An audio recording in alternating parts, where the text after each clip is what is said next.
What is up with it? Today we are going to be doing something a little different. Instead of seeing some high ladder gameplay, today we are actually going to be seeing a little bit more of a mid Dofi player, mid ladder gameplay. This is going to be one of my friends who asked me to watch this over, give him some advice, and I thought it might be helpful for everyone. First of all, because they're playing versus Bonney. I've got a lot of comments of people saying, "Hey, I don't know how to play versus Bonney. What do I do? I feel like I always struggle."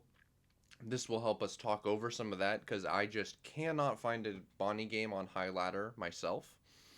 Um, and then, second of all, it might help us see some of the more common mistakes that people who haven't gone quite as refined with the deck.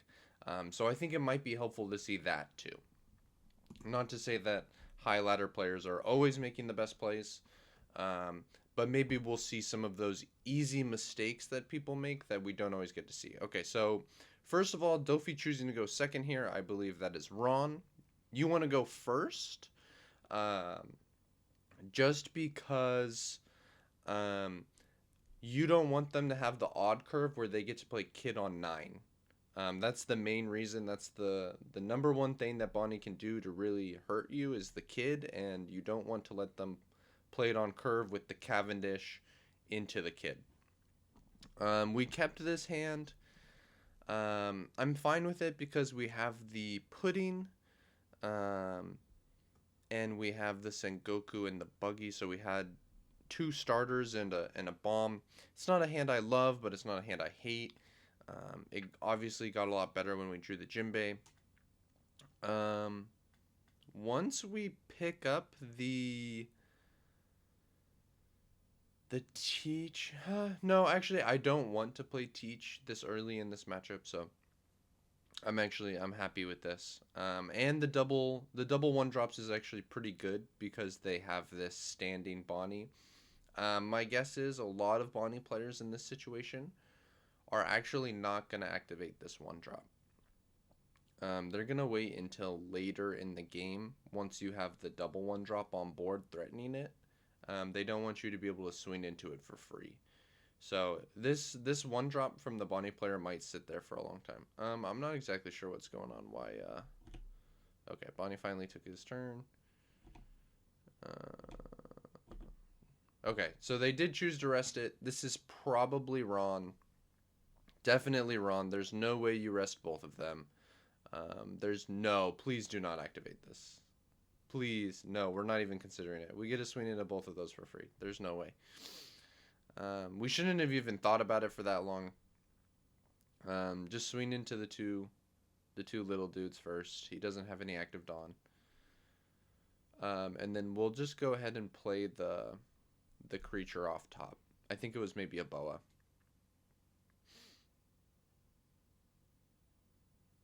Okay. This should be a snap decision.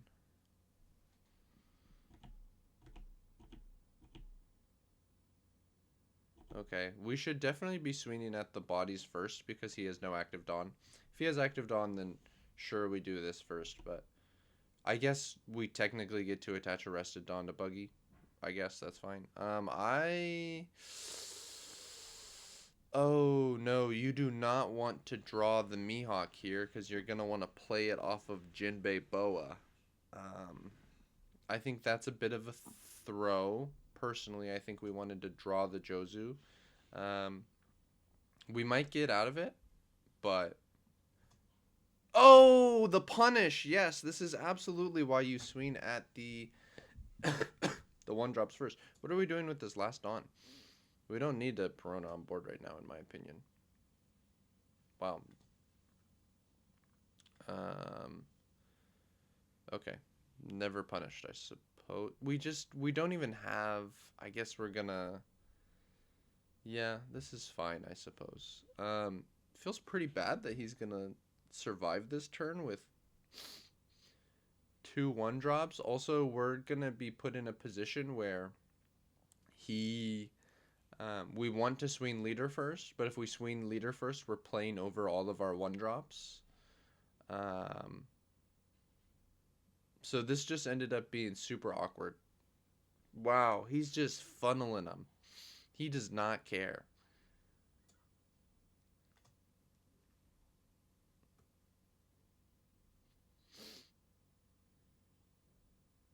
This actually is super sucks.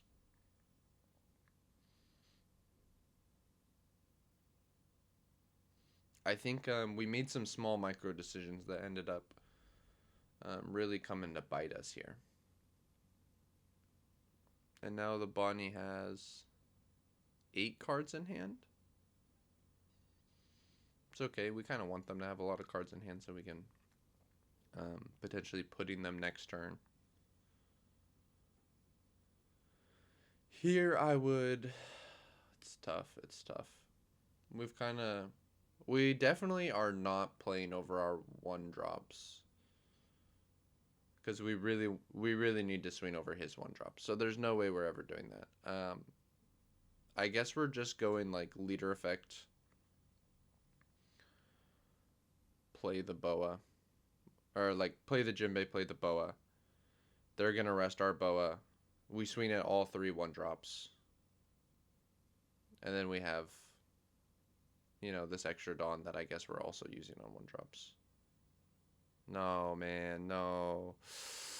Oh, you hate to see this. You hate to see it. You hate to see it. We have to get rid of these 1 drops, man. We cannot just let him draw, 2, 3 extra cards. There's just no way. There's just no way. Okay, so we elected that we're cool with him drawing 2 extra cards every turn. And we played the teach, I guess. I'm guessing the thinking here is that he wants to play teach on 8.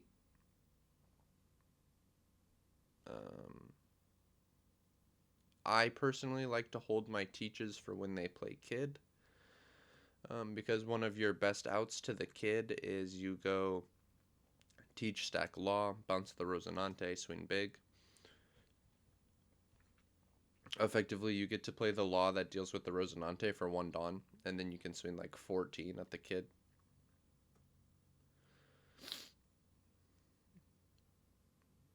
I mean, I think we always have to Jozu this Cavendish. If we do not, no, we're not gravity blading. No, we're holding the gravity blade for sure. We have to swing at the 1 drops, and then we have to I would swing teach at one of the 1 drops and see what he rests. He might rest leader. He probably will rest leader, which you're fine with. And then I'd swing the Jinbei at the other one. And then I would Jozu bounce the teach. And then swing twice into life, like 2 7s probably. Let's see what we elect to do. Because our opponent does have, what is that? Is that 9 cards in hand? So if they take either of the 7s, they're just trolling.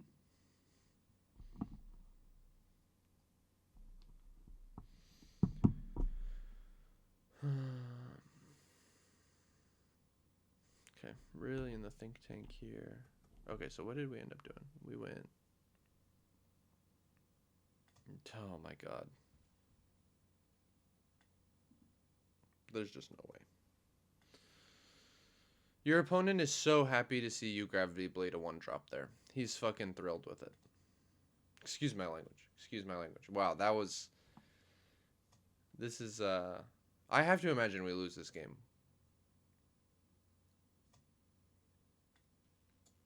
Like, we didn't establish a Jozu. We wasted our gravity blade. We have, like, no cards in hand. We're, like, praying he beats over one of our 4-drops. Like, please swing into my 4-drop. Yeah, like, look at this. Look at this turn. The gravity blade would go so crazy here. The gravity blade would be so good here. And, like, oh my goodness. Oh my goodness. I assume this next turn we're gonna Jozu. Oh my god. Oh my god. We actually just win the game if we have a Jozu on board here and we gravity bladed them last turn. Or If we have a Jozu on board from last turn and we Gravity Blade them this turn, we just win the game. Like, they're so cooked. They're so unbelievably cooked. It's so hard to play Bonney into Dofi when Dofi is on multiple Jozu, multiple Gravity Blade, multiple Pudding. Like, if they're on 3 or, God forbid, 4 of any combination of those cards, so hard, dude. They have to play around so many things at the same time.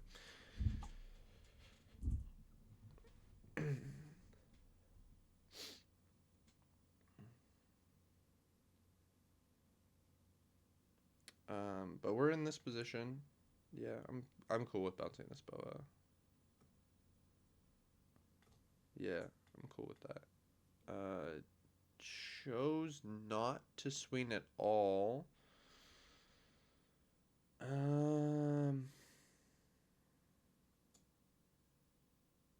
I kind of get what we're going for.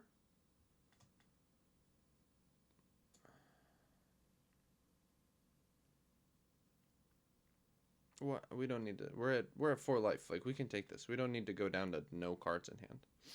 Like, now.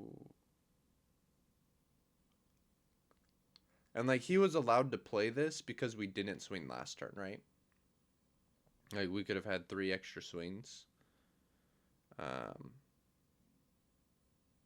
So he would be either, or I guess 2 because he rests one of them. So he would either have less cards in hand or less life. I mean, the Zoro is tough.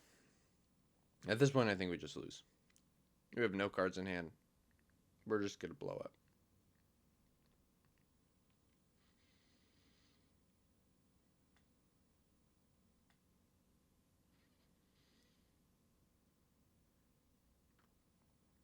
I almost want to start with Mihawk, man. Make him choose between the Jozu and the leader, and you just do whichever one he doesn't pick. He probably always picks the Jozu, though. Oh, the Teach is kind of a useless body at this point. I guess we're going to end up swinging with the Teach. So we can go like 5 with Mihawk, 5 with Teach, 5 with Pudding. 6 with Boa. He rests the Teach, so that takes 3 Dawn. So we have 1 more. So I guess we can go 5 with Teach, 5 with Mihawk, 5 with Pudding, 7 with Boa, 7 with Leader. You could argue maybe you want to, and like we're going to get to play Boa and Leader effect. Which like we might not even end up Leader affecting if it doesn't find something that goes plus.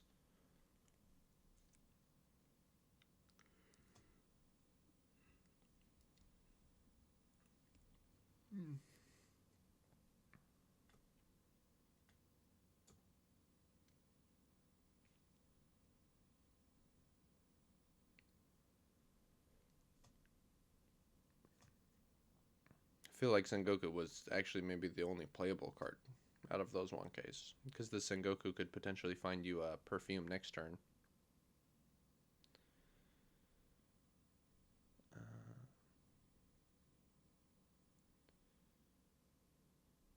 I'm cool with 8-9. We don't have to go for, well, low-key, we actually maybe have to go for game. We die a lot of the time next turn. We die a lot of the time next turn. So is he just planning to go 7-7? Play the Boa?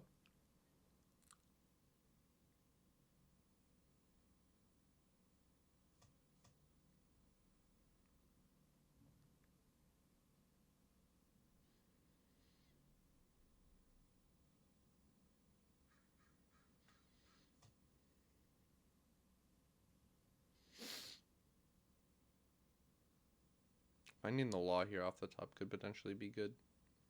But he's probably always playing a kid or something like that next turn anyway, so it might not do anything. Or like a Basil Hawkins, something like that.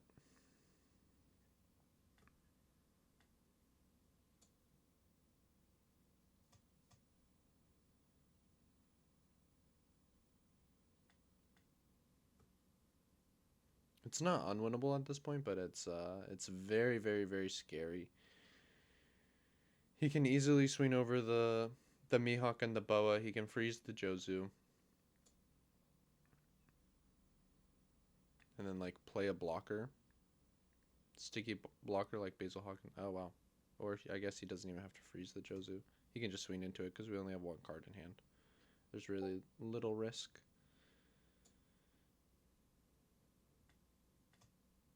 Yep.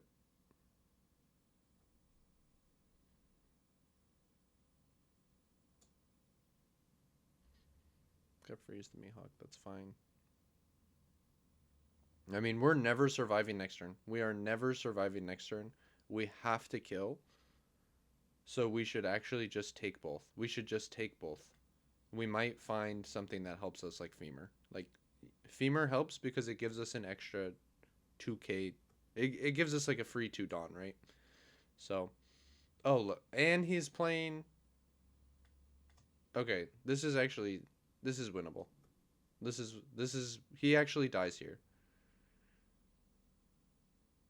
We know a law is on top of our deck. We actually just play law and we have to swing twice even numbers, so we got to go like we have to go like 8 9 and hope it gets there. It doesn't get there a huge percentage of the time, but Bonney plays bricks.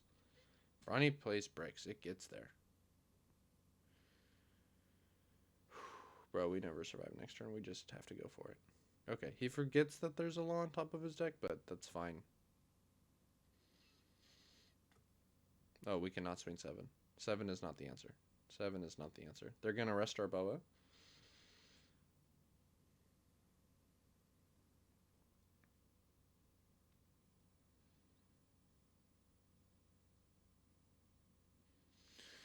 It's 8 9.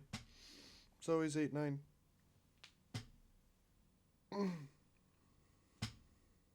Nope, it's not 9 8.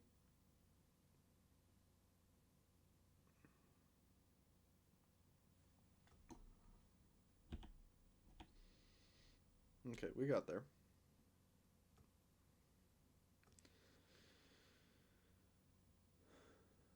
And I'm guessing this gets countered. Gets countered most of the time, but not every time. Yep, there you go. And that's game. GG. We actually